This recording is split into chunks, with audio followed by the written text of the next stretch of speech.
আমার যখন বিয়ে হয় তখন আমার বয়স ছিল মাত্র ১৯। তখন আমি সবে অনার্স ভর্তি হয়েছি। আশেপাশে সবাই বলছিল এত জলদি কেন বিয়ে দিচ্ছে আমায়। কারণ আমি খুবই লক্ষ্মী একটা মেয়ে ছিলাম আর পড়াশোনায় ভালো।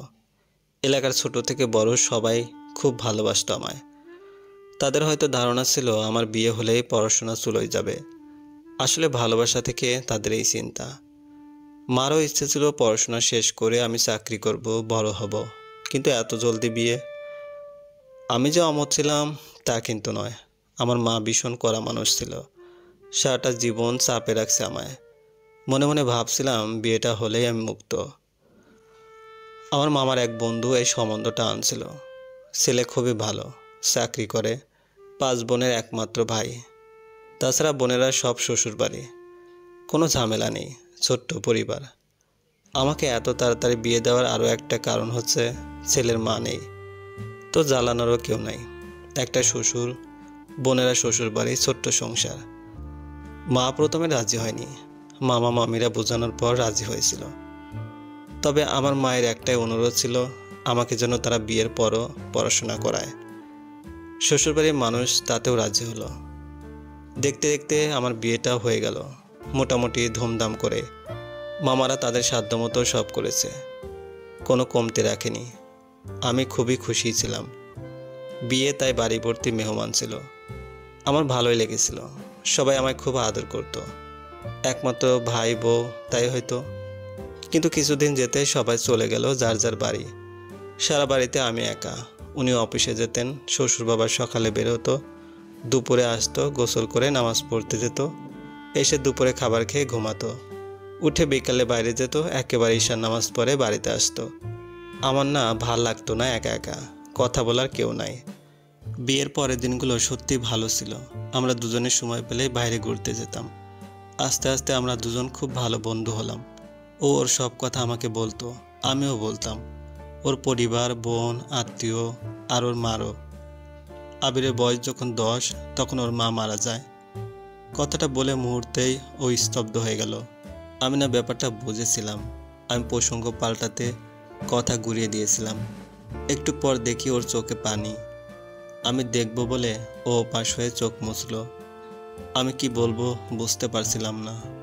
এত অল্প বয়সে মা হারানোর কষ্টটা আমার কেন, কারোরই বোঝার কথা না। যার যা সেই বোঝে। আমি ওকে ঘুরিয়ে বললাম, আচ্ছা আবির, আমি যদি মায়ের মতো মারা যাই আপনার আগে, আপনি কি আবার বিয়ে করবেন? ওনা এ কথাটা শুনে আমাকে জড়িয়ে ধরে কেঁদে দিল। আমি ওর কান্না দেখে কেঁদে দিলাম। ও আমায় জড়িয়ে কান্না জড়ানো গলায় বলল, প্লিজ তুমি আমার আগে মরবা না। আমি জানি একটা পরিবারের মা কতটুকু জরুরি। আমি ওকে ছাড়িয়ে ওর চোখ মুছে দিলাম, বললাম, আরে আমি তো এমনিই বলেছি। আচ্ছা বাবা, মরবো না, খুশি? সে রাতে আবির আমায় শক্ত করে সারা রাত ধরে রেখেছিল। ভয় পেয়েছিল মনে হয় যে আমাকে ছাড়লেই আমি মরে যাব। আমাদের সময় ভালোই কাটছিল। শুক্রবার মানেই দাওয়াত কিংবা আউটিং। বাবা তখন বাসায় একা থাকতো।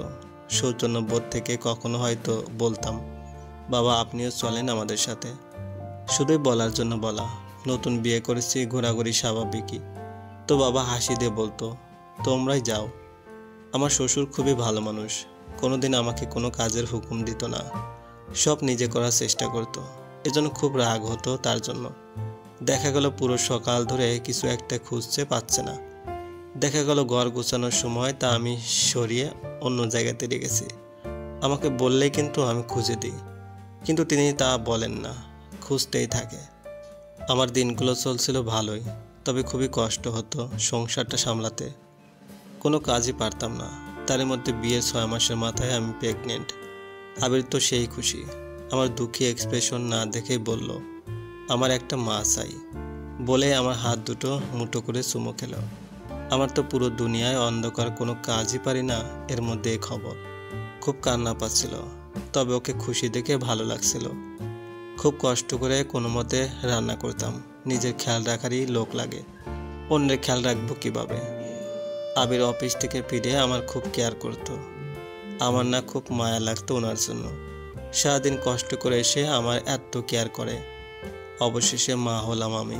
তবে কষ্টের বিষয়, আবিরকে আমি মা দিতে পারিনি। আমার একটা ছেলে বাবু হয়।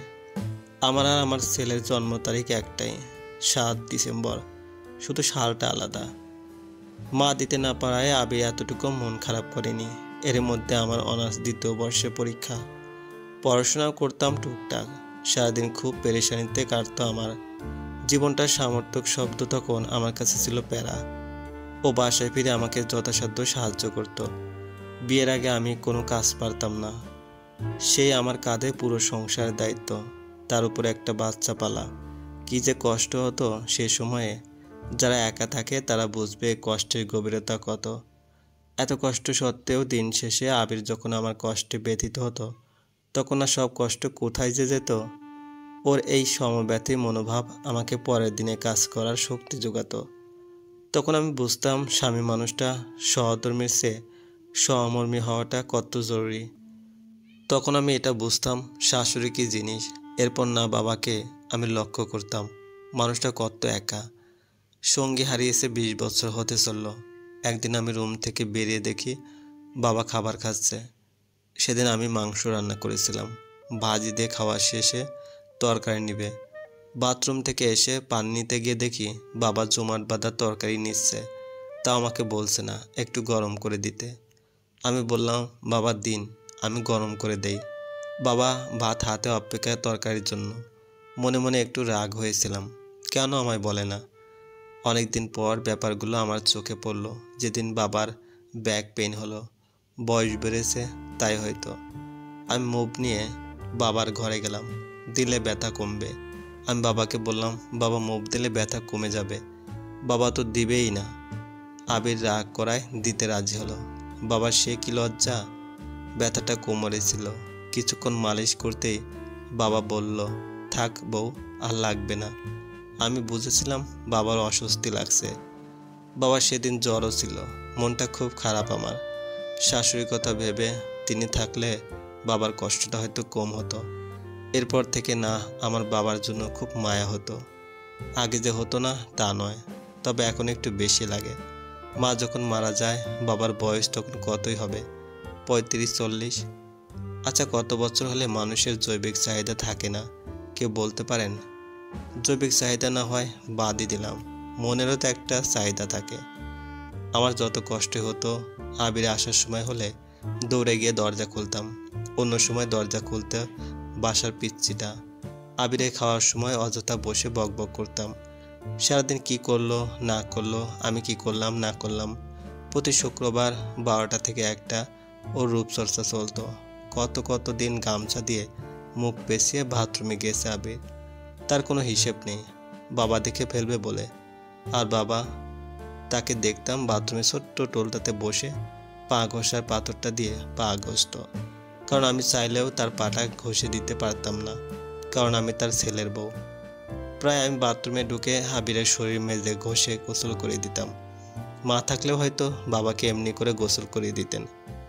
আমার এত ভাবনার উৎকীর্ণ হলো সেই দিন, যেদিন আমার শাশুড়ি মায়ের মৃত্যুবার্ষিকী ছিল। সারাদিনে একবারও না।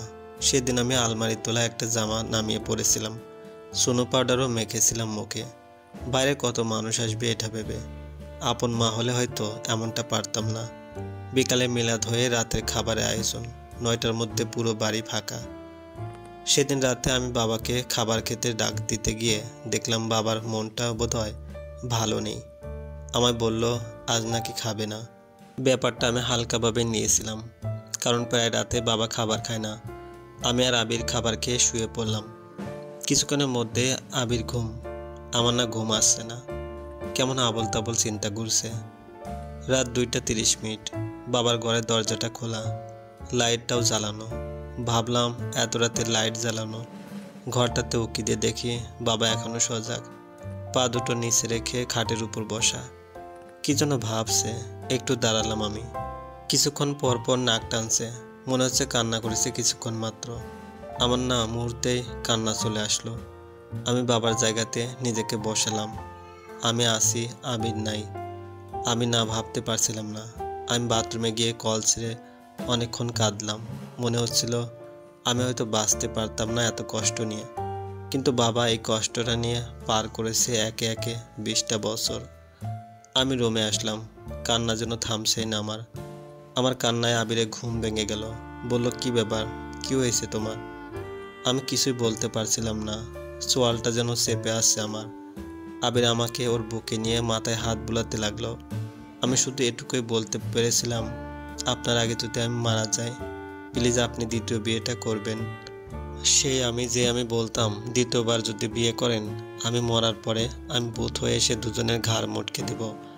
বলে আবার কান্না শুরু। সে রাতে আবিরও কেঁদেছিল আমার সাথে। আমাদের সমাজ কিংবা আমরা দ্বিতীয় বিয়েটা মানতে পারি না। তাদের কান্নার পানিগুলো হয়তো বাষ্প হয়ে উড়ে যায়, কিন্তু এই মানুষগুলোর কষ্ট আমাদের অজানায় থেকে যায়। যাদের জন্য তাদের এই সিদ্ধান্ত, আমরা তারা কতটুকু সময় দিয়েই বা দিতে পারি তাদেরকে, প্রশ্নটা তাদের কাছে রইল।